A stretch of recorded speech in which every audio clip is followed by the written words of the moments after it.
В День города в столице республики развернулось огромное количество праздничных площадок.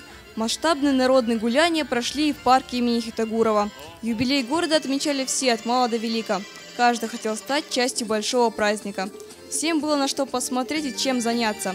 В центре парка была организована большая танцевальная площадка, где горожане исполняли народные танцы под зажигательные звуки национальных мелодий в исполнении трио «Амран».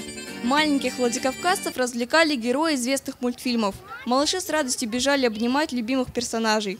А у площади фонтанов гуляющих ожидало по-настоящему горячее приветствие цыганского табора. На самом деле очень приятно видеть такой радостный народ. Хочется, чтобы он каждый день так вот же сиял, как в этот день. Спасибо всем организаторам, которые сделали такой город таким красивым, таким ярким. Праздничным. Таким праздничным. Ура, с Днем города!